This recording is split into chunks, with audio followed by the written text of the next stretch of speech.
Ibrahim sir, இன்றைய ராகுல் காந்தியினுடைய சந்திப்பு சம்பந்தமாக சார் பதில் சொன்னார். சசி தரூரினுடைய ஆர்டிக்கல்ல இருந்து வந்தார். செக் குடியரசு இல்லை சார், செக் குடியரசு கரெக்ட் தானே? செக் குடியரசுல வரக்கூடிய ஒரு ஆர்டிக்கலை பேஸ் பண்ணி எல்லாம் ஆன்சர் பண்ணிட்டு போனார். இன்னொரு பக்கம் அந்த யார் அந்த ஸ்வீட்டி அப்படின்ட்டு காங்கிரஸ் பக்கம் போட்டிருக்கிறதுல அதுக்கு இன்னைக்கு ஒரு பதில் வந்துருச்சு. அவங்க வந்து மேத்யூஸ் ஃபெராரோ அப்படிங்கிற ஒரு ஃபோட்டோகிராஃபர் எடுத்த ஒரு மாடலினுடைய புகைப்படம் அது, அதை தான் காங்கிரஸ் போட்டிருக்கு அப்படின்னு சொல்றாங்க. ஆனால் உண்மை என்னன்னா, காங்கிரஸ் வெளியிட்ட அந்த புகைப்படம் ஹரியானாவினுடைய வாக்காளர் பட்டியலில் இருந்த புகைப்படம் தானே தவிர காங்கிரஸ் போய் எங்க தேடி எடுத்துட்டு வந்தது கிடையாது. இதற்கான ரியாக்ஷனை வந்து எலெக்ஷன் கமிஷன் கொடுப்பதற்கு முன்பாக பிஜேபி வேக வேகமாக கொடுக்குறாங்களே, என்ன ரீசன்? அடிப்படை முகாந்திரமாக ஒரு விஷயத்தை நீங்கள் பார்க்கணும். என்னன்னா, இந்த முறை மட்டுமல்ல, போன முறையுமே இப்போ சகோதரர் பேசும்போது கூட ஒரு விஷயத்தை ஆரம்பித்தார். என்ன ஆரம்பித்தார் அப்படின்னா, இந்த தீவிர திருத்த பட்டியல் என்பது இதுக்கு முன்பாக நடைபெற்றதா ஏனென்று தெரியவில்லை, இந்த முறை வந்து காங்கிரஸ் வந்து ரொம்ப பெரிய ஒரு இடையூறு செய்கிறாங்க அப்படின்னு ஒரு கருத்தை எடுத்து வைத்தார். இதற்கு முன்பாக 1958ஆம் ஆண்டிலிருந்து இது வரைக்கும் இதோ இந்த எஸ்ஐஆரோட சேர்த்து மொத்தம் 9 எஸ்ஐஆர். இதற்கு முன்பாக வருடம் ஜனவரி மாதம் 1ஆம் தேதி சுருக்க வாக்காளர் பட்டியல்னு டெய்லியும் எவ்ரி இயர் நம்ம வந்து எலெக்ஷன் கமிஷன் சீர்திருத்தம் பண்ணிக்கிட்டே வரும். இதை தாண்டி நாடாளுமன்ற சட்டமன்ற தேர்தல் நேரத்திலையும் வாக்காளர் பட்டியல் வரவுரை செய்யப்படும். இது வந்து ரெகுலர் ஃபங்க்ஷனிங்ஸ், ஓகேவா? இதில் யாருமே குறை சொன்னாங்களா? காங்கிரஸ் குறை சொல்ல. திடீர்னு தீவிர திருத்த பட்டியல் எஸ்ஐஆர், ஸ்பெஷல் இன்டென்சிவ் ரிவிஷன்ற பேரில் இவர்களுடைய முறைகேடு இருக்குல்ல, இந்த எலெக்ஷன் கமிஷன் எது மாதிரியாக பீகார் எஸ்ஐஆரை நடத்தியது என்பதை வைத்து கொண்டு தான் நாங்கள் முறைகேடை பற்றி பேசுகிறோம். இப்போ நாங்கள் கேட்கக்கூடிய கேள்வி பாருங்க, ராகுல் காந்தி தலைவர் அவருக்கு இங்கே 25 லட்சம் ஓட்டு, கிட்டத்தட்ட இத்தனை ஆண்டு காலமாக நாங்கள் எல்லாம் சொல்லி வந்தோம், வாக்கு திருட்டு நடைபெற்றிருக்கிறது. இந்த முறை சொல்லுகிறோம், ஆட்சி திருட்டு நடைபெற்றிருக்கிறது ஹரியானாவில். 8 ஓட்டுக்கு 1 ஓட்டு கள்ள ஓட்டு போட்டிருக்கிறாங்க. 8 ஓட்டுக்கு 1 ஓட்டு கள்ள ஓட்டு போட்டிருக்கிறது பாஜக அரசு.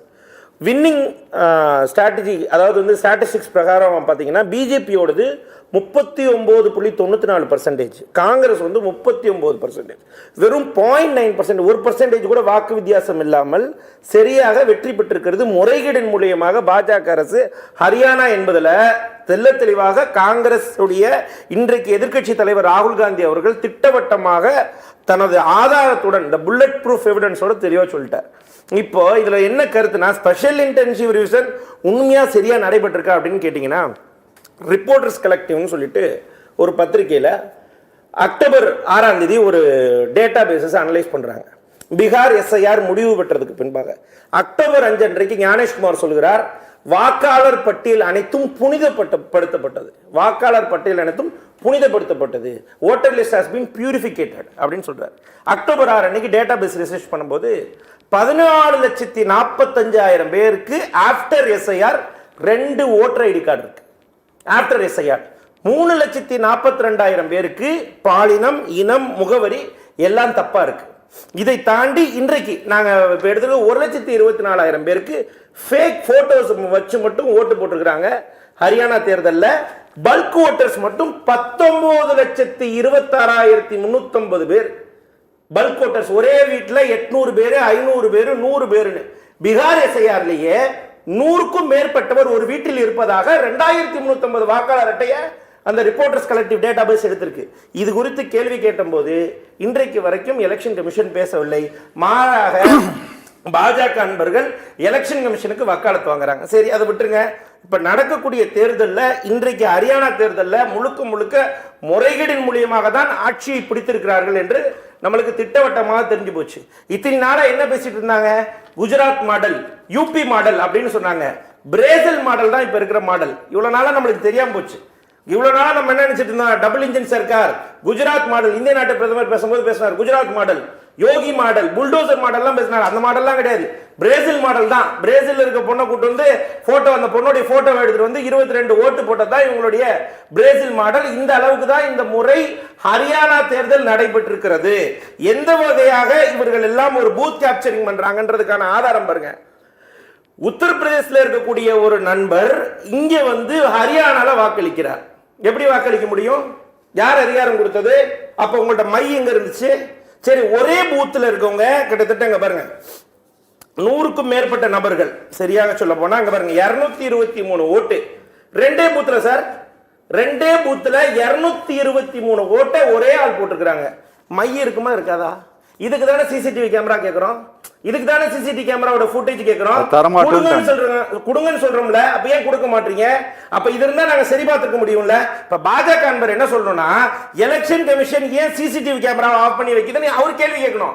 மாறா அவர் என்ன சொல்றாருன்னா, இது என்னது, போன முறை பீகார் எஸ்ஐஆர்ல ஒரு குளறுபடியே நடக்கல, நீங்க எந்த கம்ப்ளைண்ட் ஃபைல் பண்ணுறாங்க பாருங்க. ஆகஸ்ட் 31 2025 தெளிவாக சொல்ல போனால் 89 லட்சம் அப்ளிகேஷன்ஸ் கொடுத்தோம். அது 0 applicants complaint we received ன்னு சொல்லி எலெக்ஷன் கமிஷன் பதில் அளிக்குது. அப்ப எலெக்ஷன் கமிஷன் பார்லிமென்ட்லயே கொடுத்தாங்க. பாஜக தெள்ள தெளிவாக அறிந்திருக்கிறது. இதை தாண்டி இன்னைக்கு கேரளால பாருங்க, கேரளால ஒரு முகவர் பேசுறாரு, அந்த கேரளா பிஜேபி ஏஜென்ட். எங்களுக்கு தேவைன்னா அவர் போட்டிருக்காரு. அவர் ஆனா இன்னைக்கு பேசுனதுல ஒரு பழைய வீடியோ தான். அவர் என்ன சொல்ற கருத்துன்னு கேளுங்க. பிஜேபி உடைய முகவர் என்ன சொல்றாரு கேளுங்க. நாங்க ஜம்மு காஷ்மீர்ல இருந்து கூட கொண்டு வந்து வாக்களிக்க போன்றாங்க. இதை போன்றுதான் இன்றைக்கு எஸ்ஐஆர்ல இதுவரைக்கும் பீகாரோட எஸ்ஐஆர்ல 12 ஆவணங்கள் கேட்கப்பட்டது. தமிழ்நாட்டுல 13 ஆவணம் கேட்கப்படுகிறது. தமிழ்நாடு மற்றும் பிற மாநிலங்கள். அந்த 13வது ரூல் என்ன தெரியுமா சார்?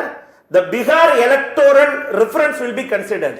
பீகாரோட எஸ்ஐஆர் இங்க அப்ளிகேஷனா கொண்டு வந்தா புலம்பெயர்ந்த தொழிலாளர்கள் பீகாரில் இருந்து இங்க இருக்கக்கூடிய 6 லட்சம் பேருக்கு வாக்குகள், வாக்காளர் அட்டை தரப்படும். அதன் மூலியமாக புலம்பெயர்ந்த தொழிலாளர்களை வைத்து இந்த முறை பாஜக வேண்டும் என்று எம்எல்ஏக்களை தேர்ந்தெடுப்பதற்கான அத்தியாயத்தை தான் இந்திய நாட்டு பிரதமர் பீகார்ல டிஎம்கேக்கு அகைன்ஸ்டா நெரேட்டிவ் செட் பண்றாரு.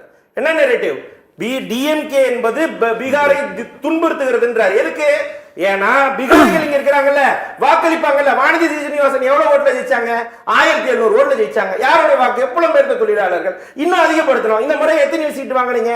அதை விட அதிகமான சீட்டு வாங்குவீங்க. அப்ப இனிமேல் தமிழ்நாடு மக்கள் இனி யார் முதலமைச்சர், யார் வேட்பாளர் என்றெல்லாம் நம்ம சூஸ் பண்ற இடத்துல இல்ல. எஸ், எலெக்ஷன் கமிஷன் ஒரு விஷயத்தை கொடுத்துருச்சு. வாக்காளர் அட்டை அதுக்கு அடிப்படை ஆவணமாக பிஆர்எஸ்ஆர் கருதப்பட்டால் இங்க இருக்கக்கூடிய தமிழர்களுடைய வாக்காளர் அட்டை எந்த நிலைமை? இப்போ சசி அவர்கள் கூட சொன்னாங்க, சசிகலா சொன்னாங்க, அருமையா எனக்கு நிலைப்பாடு குறித்து சொல்றாங்க. இல்ல சார், எனக்கு என்னன்னா, நீங்க வந்து முகவரியே இல்லாதவர்களுக்கெல்லாம் நீங்க வந்து ஓட்டர் ஐடி கொடுத்துருக்கீங்கன்னு கேட்டபோது இந்தியாவோட சீஃப் எலெக்ஷன் கமிஷனர் சொன்னாரு, அவர்களுக்கு மேல ரொம்ப கரிசனைப்பட்டு ஒரு பதிலை சொன்னாங்க. கரெக்டா? ஆமா, ரோட்ல படுத்திருக்கிறவங்க. ஆனா இன்னைக்கு நமக்கு கொடுத்திருக்கிறதுல 2002 செய்த திருத்தத்திற்குரிய ஆவணங்களை நீங்க கொடுத்தே ஆகணுங்கிறாங்க. இது என்னது? இது நமக்கு ஊர் இருக்குது, ரேஷன் கார்டு இருக்குது, ஓட்டர் ஐடி இருக்கு, எல்லாம் இருக்கு. ஆனா நீ அதோட ஆவணங்களை நீ சப்மிட் பண்ணி ஆகணும். சார், கணவருடைய பெயரு நீங்க 7வது 8வது ஐட்டமா இருக்குது. இது என்னது கணக்கு? இது எல்லா ஒரு விஷயத்தை புரிஞ்சுங்க. இந்த இடத்துல தான் கான்ட்ரடிக்ஷன் இருக்கு. 2002 நடந்த எஸ்ஐஆர் கேட்கக்கூடிய இந்த எலெக்ஷன் கமிஷன் இப்ப நடத்த பீகாரோட எஸ்ஐஆர் வந்து இங்க ஆவணமா செலுத்திக்கலாம்னா அப்புறம் யாருக்கு தமிழகத்துல முன்னுரிமை வழங்கப்படுது? இந்த எஸ்ஐஆர் தமிழகத்துல யாருக்காக நடைபெறுகிறது என்ற கேள்வி எழுப்புதுல. தமிழ்நாட்டுல 94 லட்சம் பேர் இருக்கிறாங்க சார். அதுல பீகாரை சேர்ந்தவர்கள் மட்டும்தான் டார்கெட் அப்படின்ட்டு இல்ல. நீங்க சொல்றது படி வச்சா அவங்க உத்தரப்பிரதேசமும் வைக்கலாம், இமாச்சல் பிரதேசமும் எல்லாமே வைக்கலாம். பேசலாம். ஒரு